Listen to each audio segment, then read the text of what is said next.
Yeah, so I guess taking you all the way back. Mhm. I am from Miami, Florida. My background is Nigerian. One of five sisters, very competitive growing up. I Mhm. think about half of us wanted to be doctors. The other half wanted to be lawyers and engineers. It was just in our blood to do like, something crazy, I guess. Mhm. I played basketball throughout high school, college, was actually on scholarship, initially went to Boston University, Mhm. where I thought I was going to pursue medicine. Mhm. However, that didn't really pan out for a number of reasons. And I ended up transferring over where I attended school in West Palm Beach, Florida. And Mhm. that's kind of when I was even introduced to pharmacy school as an option. That was just the highest degree program that they had at the school. I said, okay, whatever, it's still a doctorate, right? Not an MD, but a PharmD, so why not? Mhm. Um, did the whole pharmacy school thing, and my only understanding of what a pharmacist does was pretty much like most students who come in, it's either retail or it's hospital. Mhm. Being that my school is also in Florida, there wasn't really too much access to information about the different paths that are available to pharmacists. Maybe the occasional sprinkle of ambulatory care practice as a possible route, but that Mhm. was pretty much like what you were exposed to throughout school. Mhm. It wasn't until about like my P3 year, the end of my P3 year, where oh, that's so weird. The Zoom link is like playing a video, and it actually really just, I thought it was in the video playing. Okay. But my P3 year, when I started finding about what the different paths of pharmacy are, because my cousin actually was working at Bayer in Mhm. regulatory affairs. So she's like, Nkiru, like, no, there's this whole new world. So then I started like, looking more into it, stalking people on LinkedIn, like crazy, like sliding in DMs, like my life depended on it. Mhm. Um, reaching out to many people as possible, looking at the Rutgers page, all this fun stuff, like just going into deep, deep, deep research. And like I said before, I played basketball throughout my college career as well, like as in pharmacy school. And at that point, I was like, dang, like I don't have any experience to get into any of these roles, right? Like my only option would be to pursue a fellowship. And Mhm. even to get into a fellowship is probably going to be a stretch because I've done nothing but play basketball and go to school like Mhm. since high school.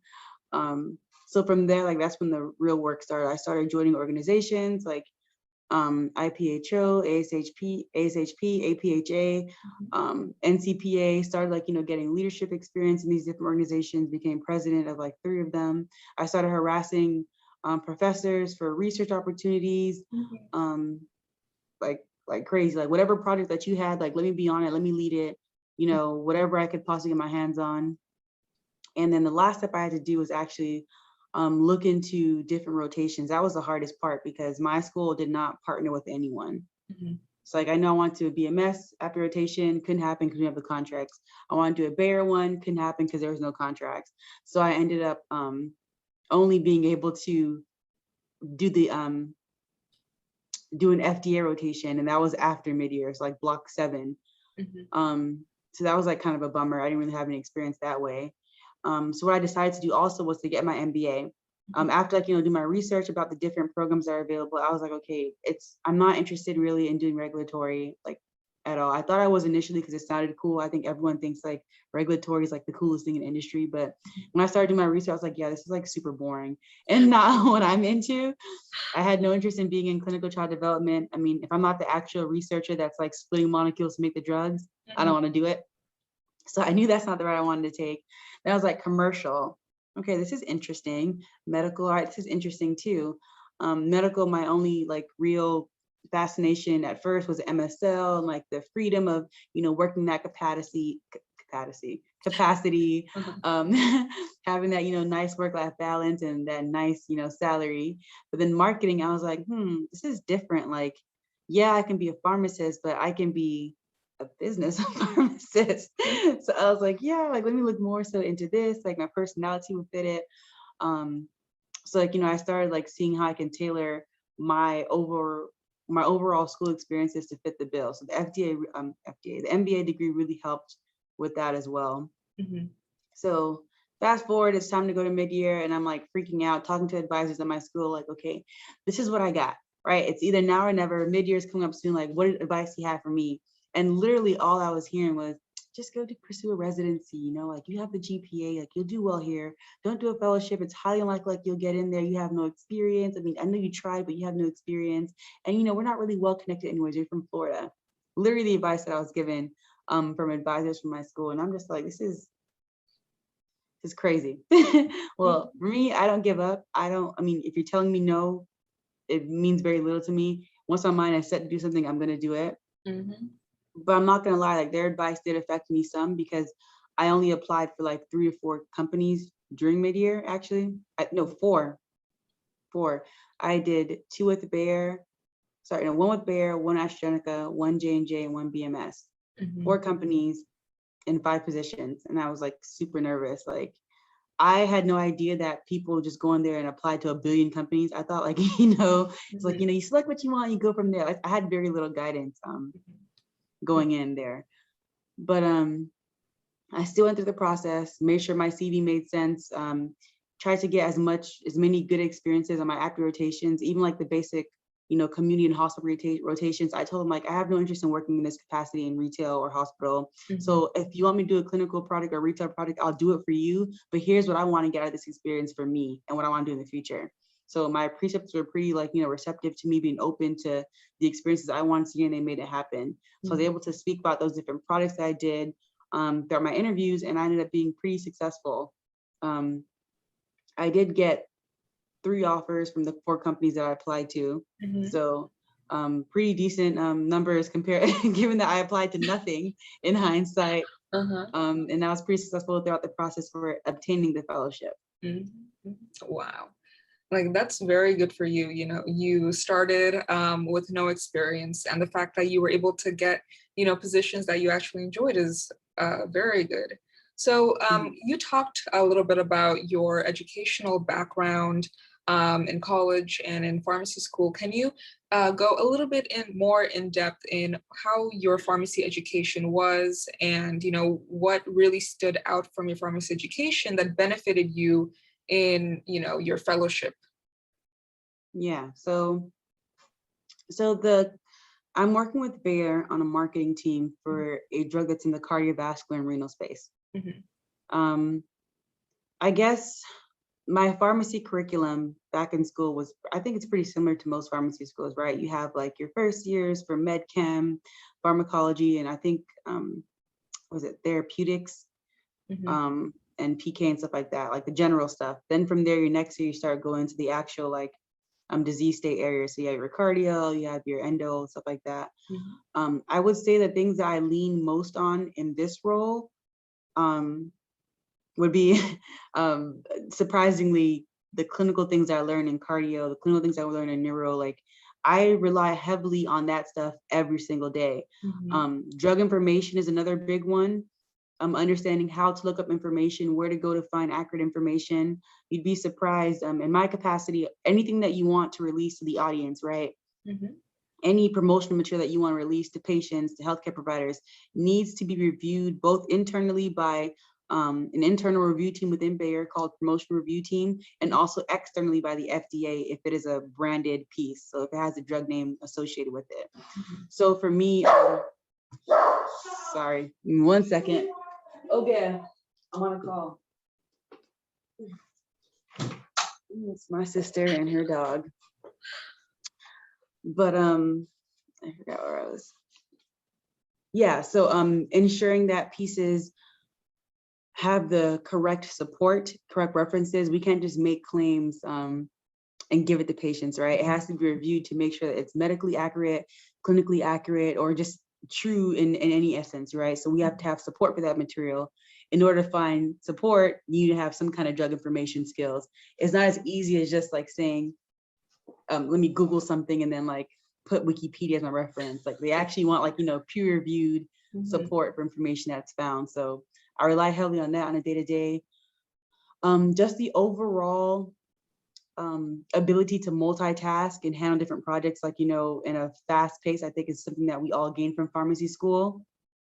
Your experience on your API rotations would also be beneficial. Like if you've ever done like an SOP or had to manage it, manage some technicians or anything like that while you're in rotations, you rely heavily on those skills as well too, because although you're at the bottom of the totem pole, right? In pharma, you still have to manage your agency partners, right? Like you still have to know how to collaborate with other people within the group and bring them together to essentially get what you want to get done. Um, so so a lot of soft skills are gained, but definitely like some of the harder things would be being a clinical expert in your therapeutic area, drug information skills. And I'm not sure if your school does. My school does this thing called CPK, critical pharmacy knowledge, where we like memorize like the brand generic name drug class of like the top 200 drugs or top 500 or whatever it's called. That is a huge help. So if your school doesn't do it, one, it helps for the NAPLEX, and two, it's just like really good to like just have that information like at the forefront of your head, like know every brand name, know what the drug name is, know the drug class for it, know the MOA off the top of your head, know different lab values and ranges. Really, really key information to have at the forefront of your brain. It makes you the expert that you claim to be from having the PharmD degree. I would say those are the biggest things.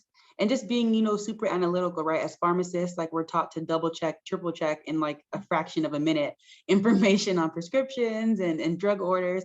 Having that analytical skills also super beneficial and helpful in my role currently.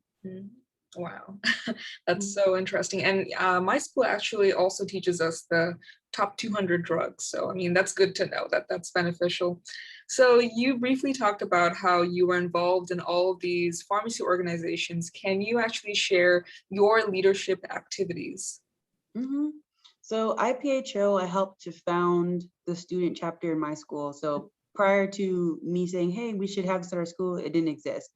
Helped to bring it over to the school after I did like one of those summer internships with them. So that was around my P4 year. So I brought it to the school, but I stayed on as like director of social media and marketing. One, because it tied to what I want to do, which was marketing. And two, because I didn't have the bandwidth, honestly, to run the entire organization at the time when I was doing my API rotations and preparing for mid-year.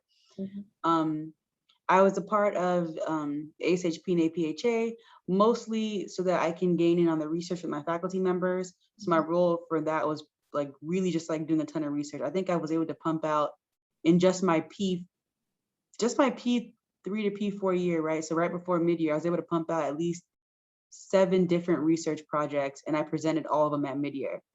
So I'm telling y'all, if whatever you like, whatever you put your mind to, you can do, right? With enough harassment of you know, key parties.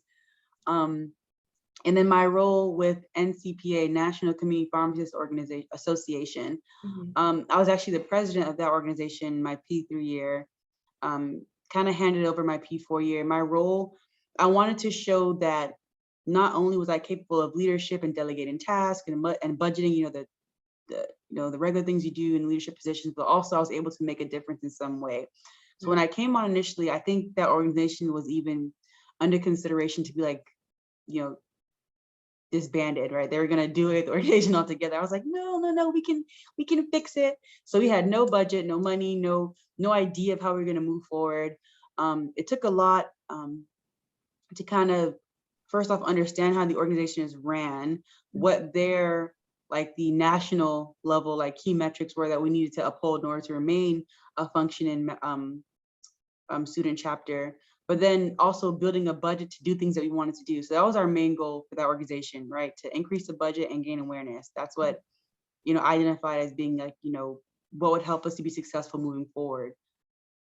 So the way we did that was we developed a product called a pocket pharmacy notebook, which I designed.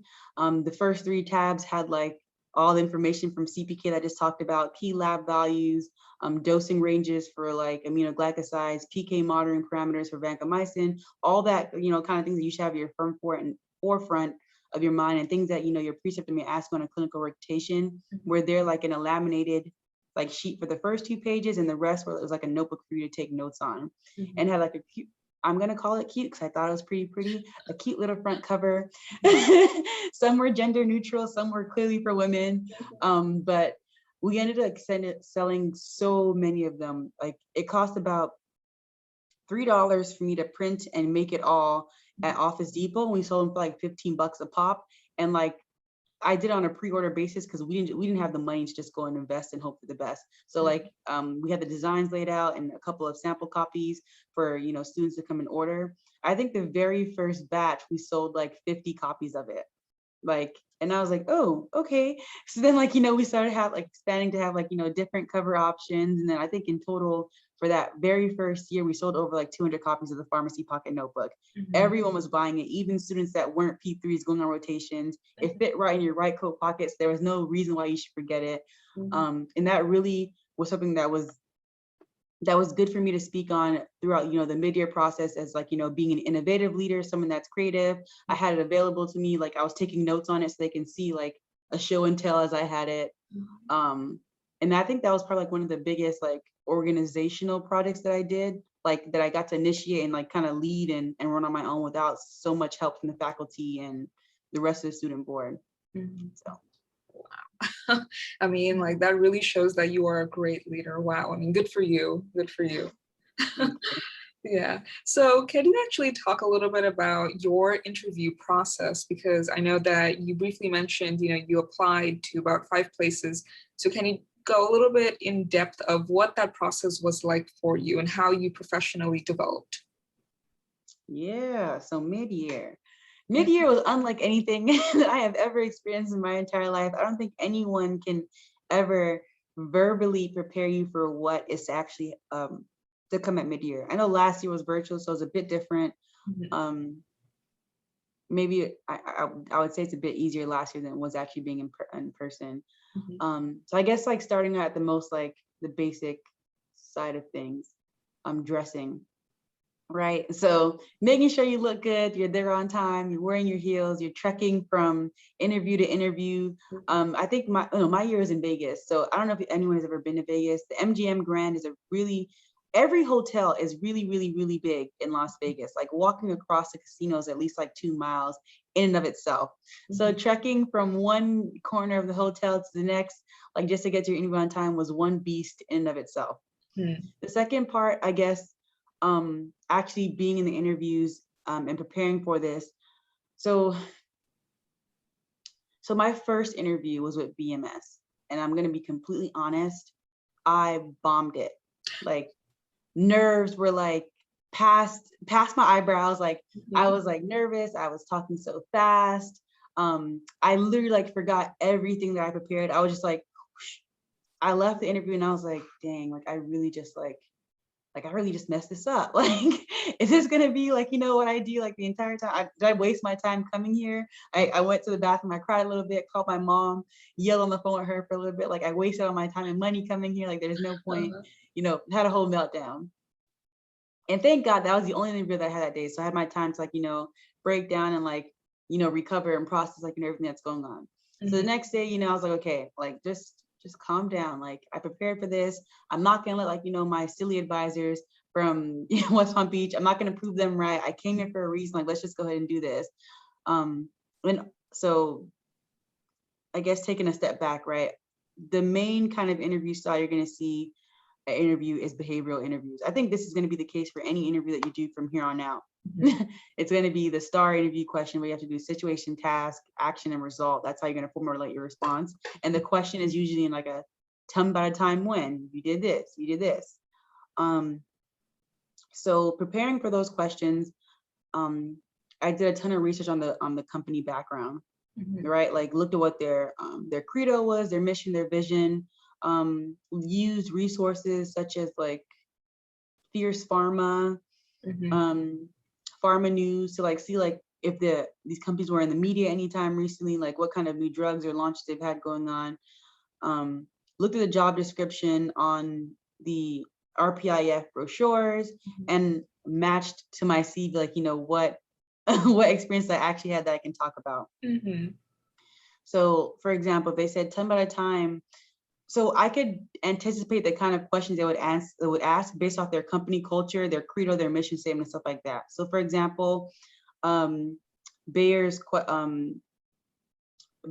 I guess their credo is about, being collaborative, being a team player and stuff like that. So by looking at that online, I was like, okay, let me have questions that speak to how I've been collaborative, how I can address the needs of patients, how I can do this, how I can do that. And that's and I was actually pretty good at guessing that, by the way. So if any of you guys are looking how to prepare for interviews, like look at the company culture. It'll give you the answers right then and there.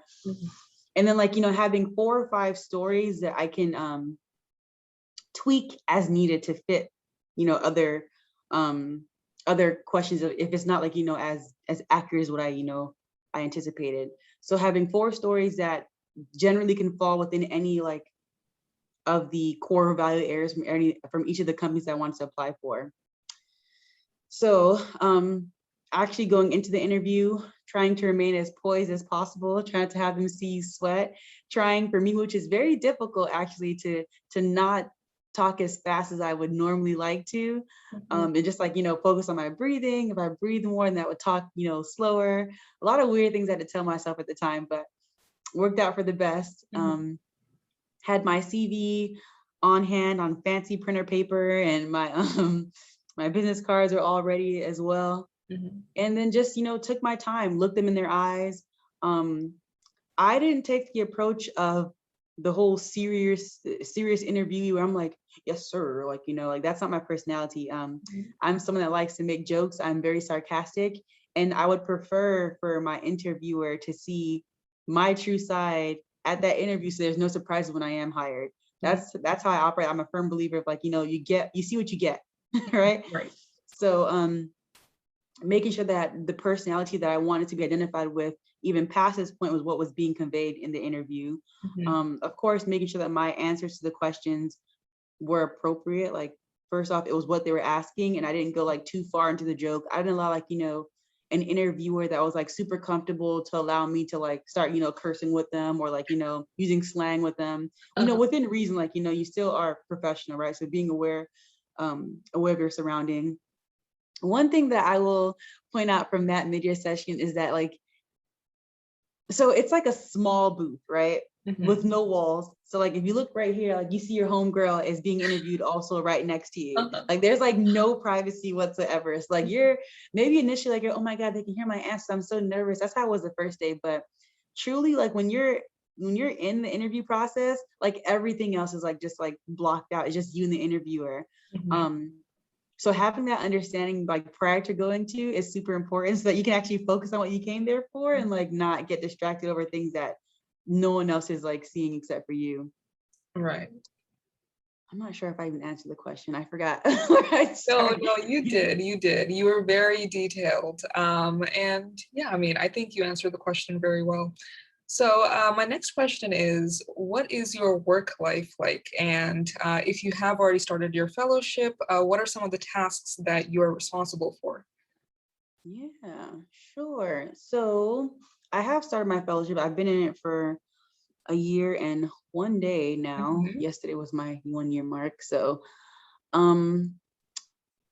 what is my work-life balance? It's pretty good. I know when I first started doing it, I guess the entire time I've been consistently trying to be 9 to 5. I don't want to. I'm not getting paid like the directors and senior directors are. So if anything, I'm not going to be working from 9 to 10 p.m. And that's my advice to anyone else. 1, you're not getting paid to do it, and 2, no one cares if you're staying out late or not. You're not going to look better for it. If anything, they're going to think you don't know how to manage your time efficiently, and that's why you're staying up late. Now I do stay a bit later, only because we're going through a launch, and there's changes that are constantly happening, that do require me to be online to push things last minute. So I'll probably receive a text message from my boss hey, can you log in and do this real quick, and then I come back on. But other than that, once 5 o'clock hits, I'm logging out the computer. And my role, this is why I love what I do so much, because my role, I guess my day-to-day varies, right? I'm never doing the same thing 2 days in a row. But I guess my role on the team is pretty much what people would call a brand manager or product manager. So I report directly to the director of marketing on my team. And I kind of manage our agency partners. So I make sure like, whatever like projects we're okay, so the director sets the strategy, right, for the Mhm. marketing plan. Like, so they tell us this is what we want to do to make sure we meet this end goal, right? Then someone needs to carry out the plan, right? So Mhm. that's usually like someone on the Bayer team, which is me, and Mhm. like the agency partners, like to actually do the creative work, the copywriting work. I just kind of like, delegate, okay, this is what we need to do. This is how it needs to be done. I provide feedback on every piece of material that will go and touch a patient's hand. I provide feedback on, I make sure it gets approved properly. um, I lead projects like to the Spanish initiative. So providing all the material in Spanish, including our patient website, developing the TV commercial for our unbranded campaign, developing the TV commercial right now for our branded campaign, Mhm. market research. I've been heavily involved in that. And again, mentioning our promotional review team, I have also been heavily involved in that. That's the least favorite part, but I spend most of my days ensuring material gets approved. And now my role has also expanded to actually even approving other material now. So pretty heavily involved in that process. Mhm. Um, Led and developed webinars for patients using healthcare providers to talk about the disease state and the drug that's coming out. Helped in the in the development of like um, sales training materials. So like training the sales team how to use our material when Mhm. they go on their doctor's visits, training the sales teams on when to present our material and Mhm. our DSA material